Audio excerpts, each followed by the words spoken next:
Good morning, students. Welcome to physics class. The last video, we have discussed two questions: weightlessness of freely falling bodies, also heliocentric system over geocentric system. I hope you have learned these two questions. Today we are going to discuss Kepler's third law and the astronomical distance. Kepler's laws you have learned in the beginning of this chapter. What Kepler's third law says, that is, the square of the time period of revolution of the planet around the sun in an elliptical orbit is directly proportional to the cube of the semi-major axis of the ellipse. Isn't it? So, t square is equal to a cube. Square of the time period of revolution is proportional to the cube of the semi-major axis. That means it is telling the relation between the distance of the planet from the sun to the time period of the revolution of the planet.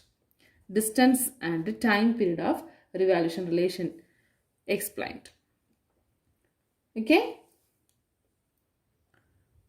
Astronomers are calculating the distance of planet from the sun in terms of distance between the earth and the sun. Okay? So they are calculating the distance of planet from the sun in terms of distance between the earth and the sun. So what is the distance between earth and sun? That is, the distance between earth and sun is equal to 1 astronomical unit. 1 astronomical unit is the mean distance between the earth and the sun. That is equal to 1.496 in 10 power 11 meter. Here we are going to measure the distance of Venus and Mercury planets from the sun. Measurement of distance of Venus and Mercury from the sun. Actually, Venus and Mercury are the inner planets with respect to Earth. Am I right? Mercury, Venus, Earth. So, Mercury and Venus are the inner planet with respect to Earth. So, we have to know the angle of elongation of Venus with respect to Earth and the angle of elongation of Mercury with respect to Earth. Angle of elongation of Venus is given as 46 degree. Angle of elongation of Mercury is given as 22.5 degree. Look at these two pictures given in your book. That is, this is Earth's surface, Sun, and this is Venus. What is the angular distance or angle of elevation? The angle subtended at a point on the Earth for the Venus is 46 degree. 46 degree. For Mercury, from the Earth's surface, the angle subtended at 22.5 degree. 22.5 degree. Okay. Here, this Venus makes 90 degree with the sun. Maximum elongation. Venus is at 90 degree with the sun. So this is the maximum elongation. Understand? So now we are going to find the distance between the Venus and the sun. Also distance between the Mercury and the sun. Simple trigonometric relations we are using and calculating these values. Let's see. So this is sun. So Mercury is revolving around the sun in an orbit. Venus is revolving around this in an orbit. And Earth also revolving around the sun in an orbit. Right? Now let's fix the position of Venus. Venus revolving around the sun in this orbit. Okay? Then the Earth also revolving around the sun. So the Earth orbit we can draw here. So this is Earth. Now, Sun and Earth is at a distance of 1 astronomical unit. This we can consider as capital R.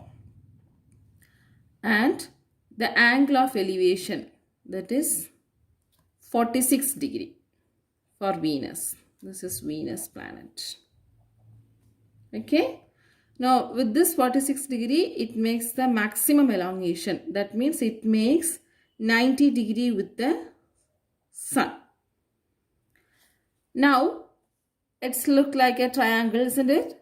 So right angle triangle. Now we can easily calculate the distance between Venus and the sun. So this distance is taken as small r. Understand?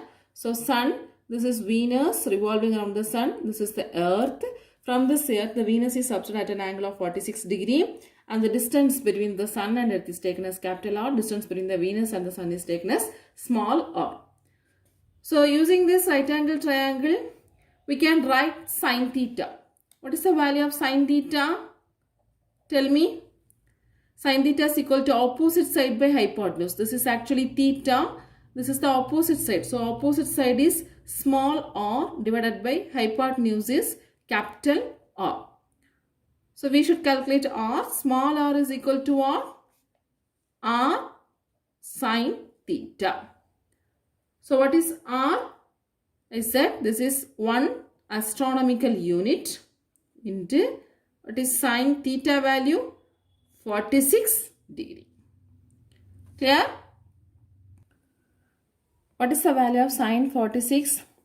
The natural sines table 46 is equal to, for sine 46, 0.71934, or else we can write 0.72.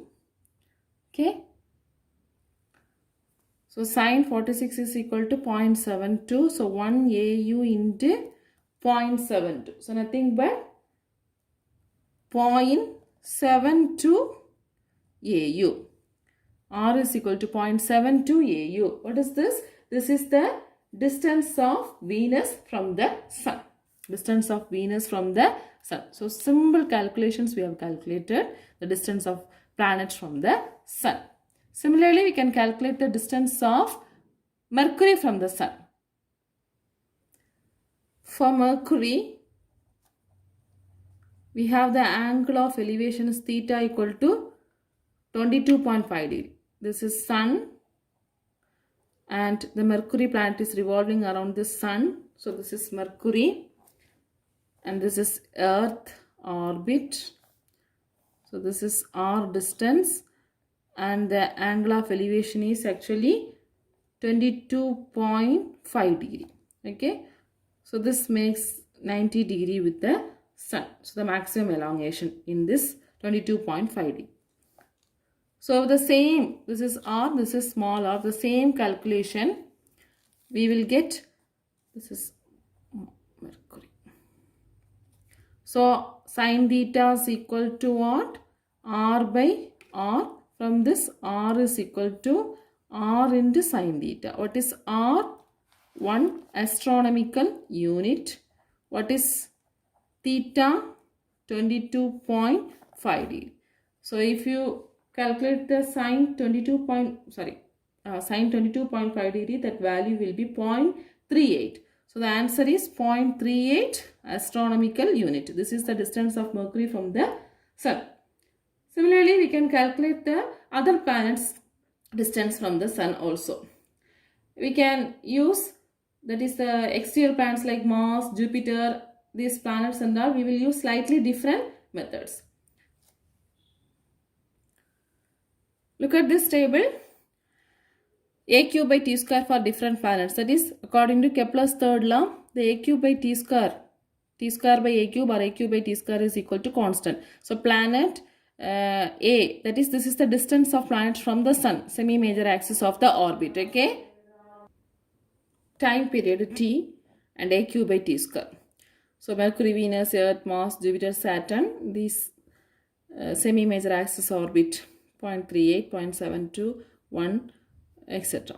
And the time period, then this calculated as A cube by T square all lies in the 7.5 range. So it is constant. Okay.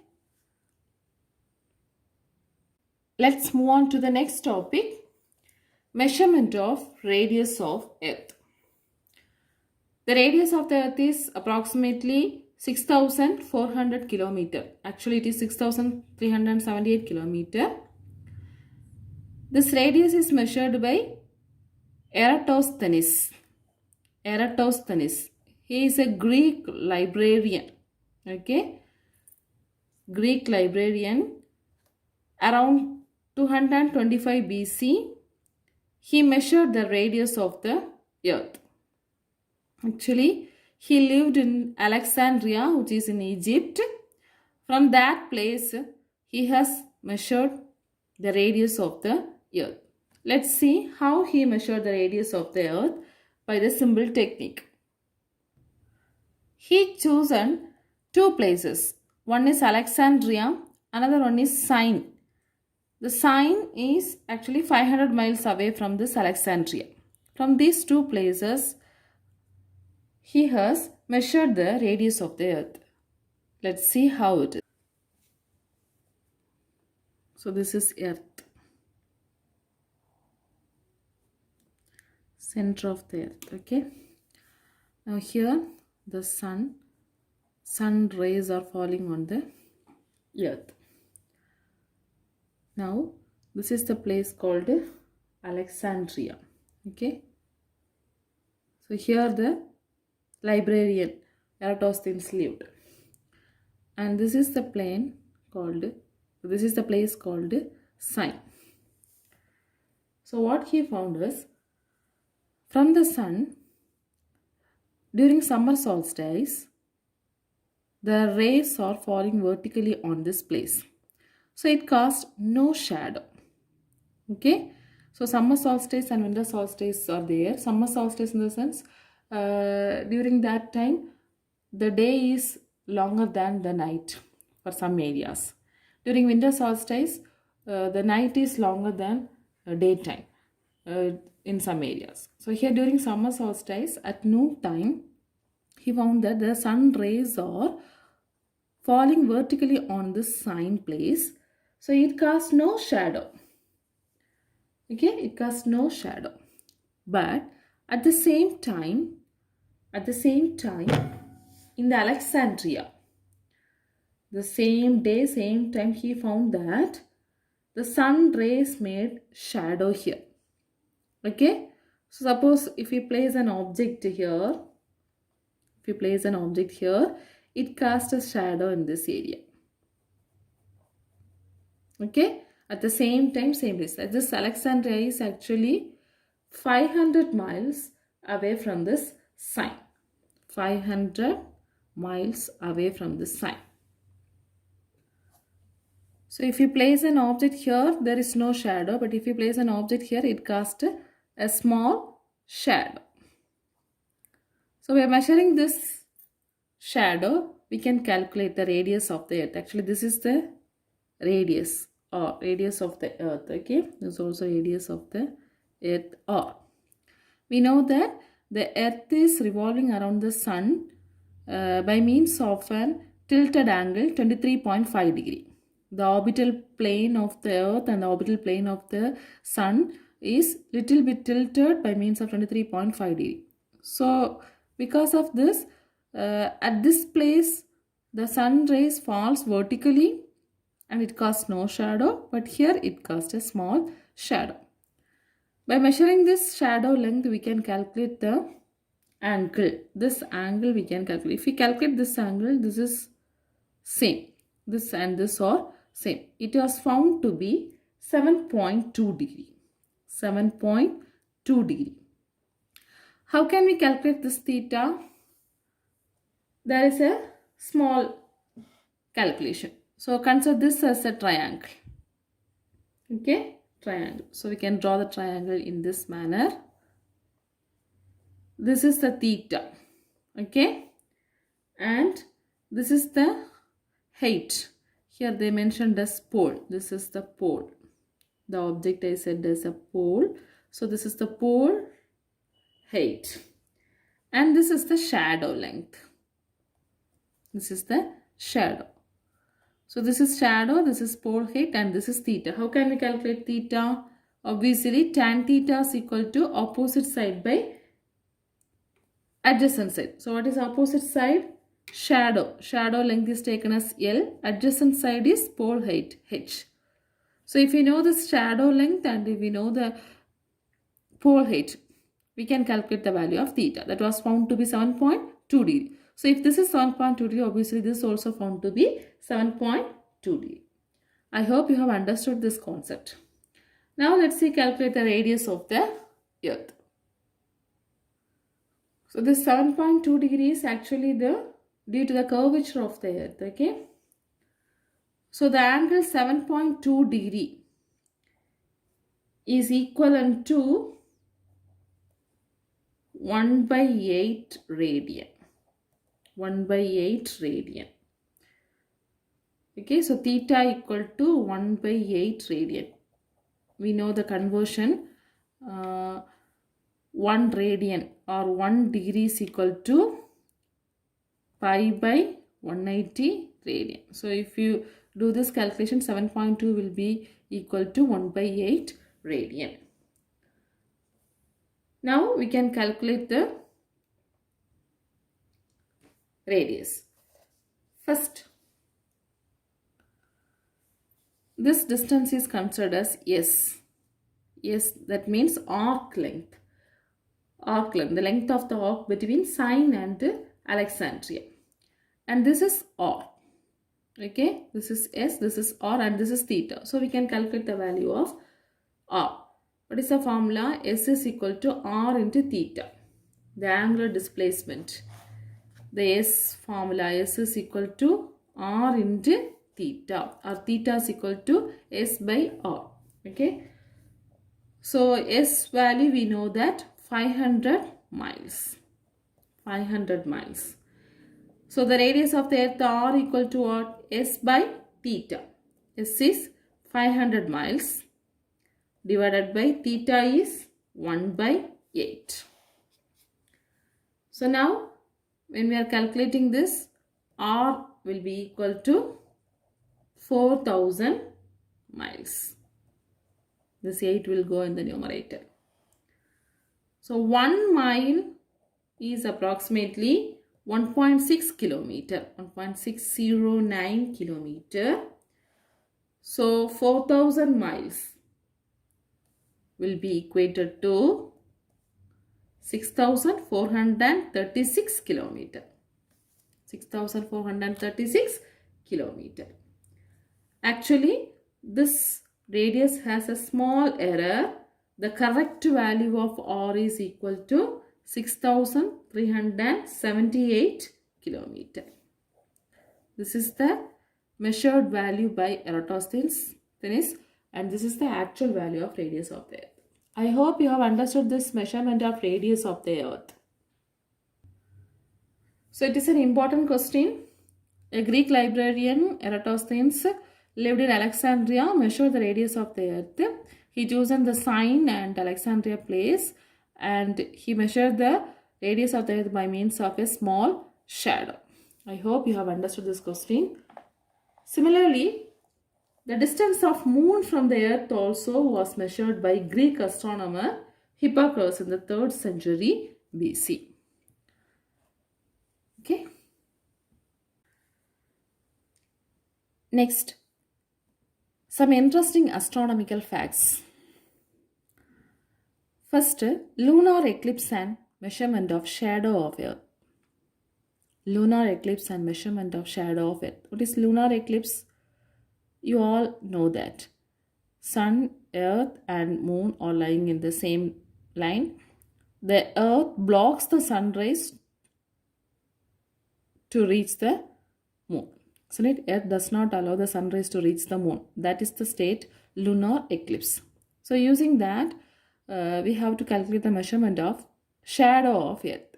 So in this book, the last lunar eclipse was given on January 31, 2018. There was a total lunar eclipse which was observed from various places including Tamil Nadu. Okay. Now let's see how we can measure the radius of shadow of earth at the point where the moon crosses. Radius of shadow of Earth. Listen here. Total lunar eclipse. Sun and Earth revolving around the Sun in an orbit.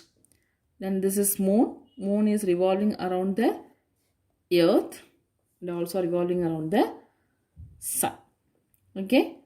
So here in this lunar eclipse, this moon blocks the sun rays. It does not allow to reach to the moon. Okay. So here in this position, the sun rays fall on the earth and there is a shadow in this area. Okay, this is the moon. This shadow, dark shadow area is called umbra. Dark shadow means the full shadow of the earth. It is known as umbra. And from this place also the sun rays are reaching on the surface of the earth and it creates a shadow in this area. Okay, this is not dark shadow, light shadow. That shadows are called partial shadow. Partial shadow, that is penumbra. Okay, penumbra. This is umbra, this is penumbra. When the moon is inside this umbra shadow, it is red in color. When it crosses outside the umbra, okay, it exits from this umbra area, it looks the crescent shape. Crescent shape. The crescent shape photograph is also given in your book. So this is the image of the moon when it exits from the umbra shadow. Okay, this is the crescent shape. Let's find the radius of Earth's umbra shadow. Earth, and this causes a shadow. This is called umbra, Earth umbra shadow, and the moon is orbiting this area. So this is moon, and here this area is known as umbra. Here this is known as the umbra, radius of umbra disk. Okay, this is umbra disk. So this is known as the radius of umbra disk, considered as RS. Okay, here we are going to calculate the ratio of radius of the umbra disk to the radius of the moon. Radius of umbra disk to the radius of the moon. Look at this figure. Calculation of umbra radius. Here, this is RS. Okay, this is the moon. This is RS and this is RM. From here to here, this is RS. It was found to be 13.2 centimeter, and outer, this is the moon area. So we can consider this radius is RM. It was found to be 5.15 centimeter. It was actually measured by taking the photograph, and by taking the picture, they have measured the radius, approximate value. So listen, the apparent radius of Earth's umbra shadow is taken as RS. It was measured as 13.2 centimeter by means of simple telescopes, and apparent radius of the moon is measured as RM equal to 5.15 centimeter. Now what is the ratio of this? RS by RM is approximately found to be 2.56. 2.56. Now what is the radius of the Earth's umbra shadow? The radius of the Earth's umbra shadow is RS is equal to 2.56 into RM. Okay. This is by taking the photograph we have got this value, and the radius of Earth umbra shadow RS is equal to what? 2.56 into RM. So what is RM? RM, the radius of the moon, was found to be 1737 kilometer. Now the radius of the Earth umbra shadow RS is equal to 2.56 into 1737 kilometer. So it is 4446 kilometer. So this is the radius of Earth's umbra shadow. Radius of Earth's umbra shadow. Actually, the correct value of RS is 4610 kilometer. So there is an error. The percentage of error can be calculated as 4610 minus 4446 divided by 4610 into 100. So it was found to be 3.5%. For 4610, this is the error. That is 4610 minus 4446 into 100. So it is found to be 3.5%. This error we can reduce by means of using high quality telescope. Okay. So by using high quality telescope, this error can be eliminated. I think you have understood this concept. And here one more point is given. The Earth is spherical in shape. Early astronomers proved this point by looking the shape of the shadow of Earth cast on Earth on the moon during lunar eclipse. Got it? The next fact or next question is why there are no lunar eclipse and solar eclipse every month. So what is solar eclipse and lunar eclipse? When the moon passes between sun and earth, the lunar shadow is seen as the solar eclipse on the earth. When the earth passes directly between sun and moon, its shadow creates a lunar eclipse. Isn't it? So obviously every month lunar and solar eclipse has to happen. But every month we are not getting lunar eclipse and solar eclipse. What is the reason? The reason is the moon's orbit is little bit tilted from earth orbit around the sun. 5 degrees it is tilted from the earth orbit around the sun. That is the reason every month we are not getting lunar eclipse and solar eclipse. Here this is sun, this is the orbit, and this is earth, this is the moon revolving around the sun, moon revolving around the earth. So totally it is revolving around the sun. So here, see in this area, full moon, lunar eclipse happened. Here it is in the line. There is no tilt, there is no angle. The orbital plane of the earth and the moon are same. But look at this side.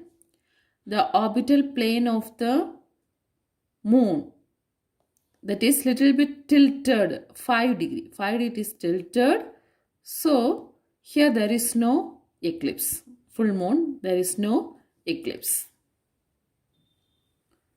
Listen, moon's orbit is tilted 5 degrees with respect to the earth's orbit. Due to this 5 degree tilt, only during the certain periods of the year, the sun, earth and moon align the straight line. Only certain period they are aligned in the straight line, leading to either lunar eclipse or solar eclipse. Understand? The next one, why do we have seasons on earth? Why do we have seasons on earth?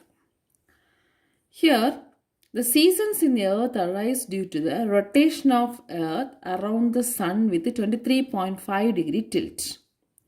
seasons in the earth arise due to the rotation of the earth around the sun with 23.5 degree tilt.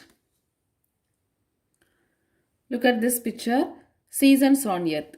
This is sun. Earth is revolving around the sun. So here, see, the earth spins or earth revolves at a tilted angle. This is the vertical. So this is tilted by means of 23.5 degree. See here. So this is the vertical perspective of the sun's orbit, and this is the axis the earth rotates, north south, about north south. So this is an angle 23.5 degree. So earth has tilted. Okay. So by this tilt, if it is rotate around the sun, the seasons occurs. Listen here. Here, this area alone exposes by the sun's light. So this side is winter. So late December, northern hemisphere winter, southern hemisphere summer. And here, this is the spring season. And comes this side, that is here. This is actually the northern hemisphere. This is the southern hemisphere. This is north, this is south. So here when it comes rotate and comes this side, here northern hemisphere is exposed by the sun's light. So this area gets summer and this area, southern hemisphere, gets winter. And come this side, here there is an autumn. Okay. So because of the tilting angle of the earth orbit, we are getting the seasons on earth. So due to this 23.5 degree tilt, when the northern part of the earth is farther to the sun, the southern part is nearer to the sun. So when it is summer in the northern hemisphere, the southern hemisphere experiences winter. The next one, stars' apparent motion and spinning of the earth. Stars' apparent motion and spinning of the earth. Earth's spinning motion can be proved by observing stars' position over the night. Okay, so over the night, if you are analyzing the star's position, actually the stars undergoes a circular motion. Stars undergo a circular motion. Due to Earth's spinning motion, the stars in sky appear to move in a circular motion about a pole star. Understand? What is meant by pole star? Pole star is actually the star located exactly above the Earth's axis of rotation. Hence, it appears to be stationary.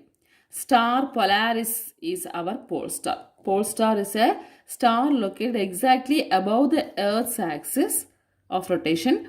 Hence, it appears to be stationary. The star Polaris is our pole star. Listen here. If we observe the stars, slowly it changes its position and appears to move in the circle over the night. So this is the pole star. It is exactly about the axis of rotation. Okay. And here, rotation of Earth. This is Earth. About PQ, it is rotates. Explains apparent rotation of stars. So this is the rotation of stars. Apparent rotation of stars, which is in the opposite direction of PQ. So when the Earth rotates like this will be rotating here. So this is the pole star. Stars apparent circular motion due to Earth's rotation. So we are now at the end of the 6th chapter. That is, we have seen the astronomical facts, some interesting astronomical facts. At last, the recent developments of astronomy and gravitation. So we know that the technology has been developing. So the recent developments occur. So it is in astronomy. It happens. So let's see some of the points given in your book. Till the 19th century, astronomy mainly depended upon observation with the naked eye or telescopic observation. Okay, there is no typical instruments. But after the discovery of electromagnetic spectrum, the understanding of the universe is increased. And Newton's law of gravitation could not explain certain phenomena and showed some discrepancies. So Albert Einstein formulated his general theory of relativity, which was one of the most successful theories of 20th century in the field of gravitation. So before 19th century, there is no typical instruments to explain all the cases. But after 19th century, the development occurred. So in the 20th century, Albert Einstein has formulated the general theory of relativity. It was one of the most successful theory. In the 20th century, both astronomy and gravitation merged together and have grown in manifold. The birth and death of stars were more clearly understood. Many Indian physicists made very important contributions to the field of astrophysics and gravitation. Some of them are given. That is, Subramanian Chandrasekhar formulated the theory of black holes and explained the life of stars. These studies brought him the Nobel Prize in the year 1983. Another very notable Indian astrophysicist, Meghnad Saha, who discovered the ionization formula which was useful in classifying stars. This formula is now known as Saha ionization formula. In the field of gravitation, Amal Kumar Raychaudhuri solved an equation now known as Raychaudhuri equation, which was very important contribution. Then another astrophysicist, Jayant Narlikar, made pioneering contribution in the field of astrophysics and has written interesting books on astronomy and astrophysics. Then IUCAA, Inter-University Center of Astronomy and Astrophysics, is one of the important Indian research institutes where active research in astrophysics and gravitation are conducted. The institute was founded by Professor J.V. Narlikar. Students are encouraged to read more about the recent developments in these fields. So I also encouraging my students to have a research on this area, astronomy. Some of the students are very much interested about this space, astrophysics, astronomy and all. Okay. So today we have seen Kepler's third law and astronomical distance and the main important question, Eratosthenes' method of measurement of radius of Earth and some astronomical facts. So listen, you have to learn why is there no lunar eclipse and solar eclipse every month, and how will you prove that the Earth itself is spinning. Then explain in detail the Eratosthenes' method of finding the radius of the Earth. Then describe the measurement of the Earth's shadow, umbra radius, during total lunar eclipse. So these questions you have to learn from today's portion. Thank you, students.